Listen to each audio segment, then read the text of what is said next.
Joining us now, Democratic Senator Cory Booker of New Jersey. He's a member of both the Judiciary and Foreign Relations Committee. Senator, it's great to have you back on the show this morning. It's great to see a fellow Jersey boy. Absolutely. A lot of Jersey on today's show. Your fellow Senator Menendez will be on a bit later as well. I want to ask you about this reconciliation bill that seems to be hinging on Senator Sinema of Arizona right now. All eyes are on her. She's raised some concerns about the carried interest loophole, for example. Are you confident, talking to your colleagues and your leadership, that you will get that 50th vote and, in fact, this bill will move through with reconciliation? Yeah, I'm very confident. I mean, this is a bill now that's being hailed by unexpected quarters. You have 5 secretaries of Treasury from both parties of both presidents who've come out and say this is going to reduce inflation, it's going to reduce medical costs, prescription drug costs, energy costs. It's going to rise to meet the existential threat of the future, which could cost our economy trillions of dollars, and that's the threats of climate change. So you're seeing this from economists across the political spectrum that are endorsing this bill. That gives it a lot of momentum with Democrats in general and some of our moderate and conservative Democrats in particular. Senator, as we talked in our last segment about what happened in Kansas around abortion, that overwhelming vote there, it did set off some alarm bells among Republicans to say, oh, abortion is really going to be an issue that Democrats can run on and that we need to be careful around coming up into these midterm elections. So if you put that piece of data into the equation and you add with it, if you get this reconciliation through, if you put in the gun safety legislation, the $1 trillion infrastructure package, all of a sudden it starts to look like you have some nice things to run on. And yet inflation is the #1 issue on people's minds. So how are you looking at, how are you feeling about the fall for your party as you try to hold on to the Senate and the House?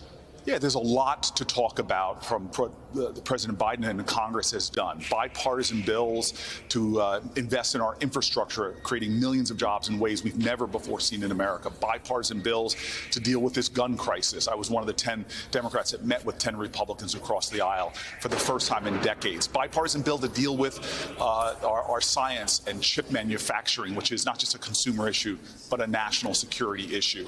We are seeing bill after bill after bill meeting the urgencies of this moment, and now here we are on the precipice of getting a bill done that will drive down costs for Americans. Energy costs, prescription drug costs, medical costs. So yes, we are in a crisis that the globe is facing. All of the OECD countries are seeing about 9% or more inflation. We are meeting this global crisis of the pandemic and the economy. Democrats are doing things while Republicans, unfortunately, are shifting hard to the right.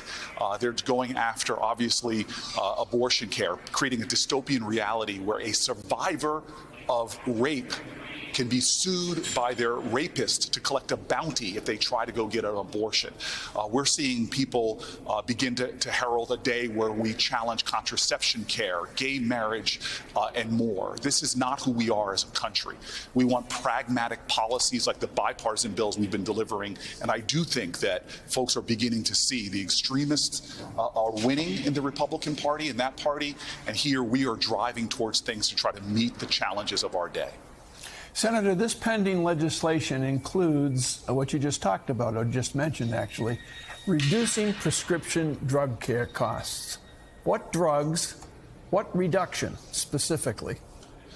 Well, remember, Democrats and Republicans have talked about for years, but not done it, the very common sense thing of our free market ideal is letting the biggest buyer of prescription drugs, Medicare and Medicaid, actually negotiate prices. That alone gives us, as a buyer, tremendous leverage to drive down prescription drug costs across the board.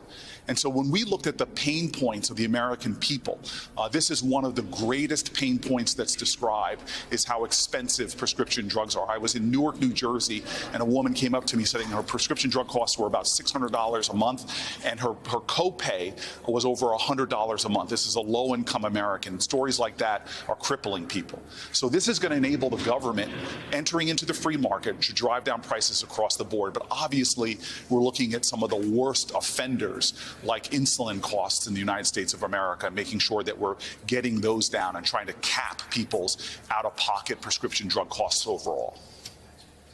Senator Booker, I want to ask you about some legislation that you're behind here, co-sponsoring the Supreme Court Tenure Establishment and Retirement Modernization Act, which would spend 18 years. Justices would get an 18-year term in this new legislation.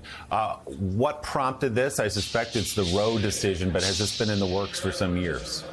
Yeah, my team and I have talked a lot, and God bless Senator Schatz and our White House and Blumenthal for us joining together and saying, you know, there are calls that often fall along partisan lines to reform the Supreme Court. Here's an idea that has been coming from conservatives and conservative think tanks for a long time. Why do we have this institution where the motivation is for people to stay into their 80s or 90s, hold on as long as they can in hopes that they'll get a president of a certain party? It's the wrong kind of incentive to have jurists on the Supreme Court without having to consider what I can think of as perverse motivations. Let's create 18-year terms and stagger them so that every president that is elected by the people in a democratic fashion has a pick every other year. So if you make an 8-year presidency, hey, you're going to get 4 Supreme Court justices. That is more democratic, more fair, and could restore a lot of trust and respect and reverence for this important branch of our government, the important institution of the Supreme Court. And Senator, as you know, Republicans are saying, well, of course they want to set term limits now because the Democrats got some decisions they didn't like. Do you suspect you'll get any Republican support for this legislation? Well, 2 things. One, it's supported by well over 60% of the American public, right and left.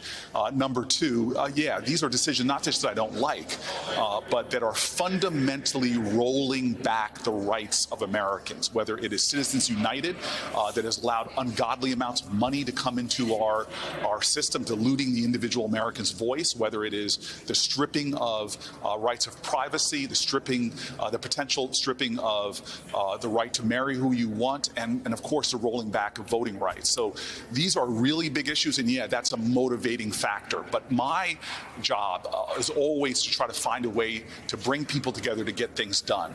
This is an idea, unlike ideas that seem more partisan, like adding more Supreme Court justices. This is an idea that the majority of Americans support, that has come from conservative circles, that can actually restore the court. Because what I've learned is the pendulum in this place swings back and forth. Let's find solutions that are not only going to help deal with real problems, but help to preserve the integrity of institutions or restore that integrity to the American people over time. This is one of those ideas.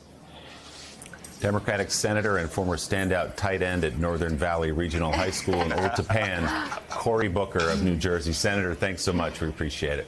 I'm so grateful for you. All the best.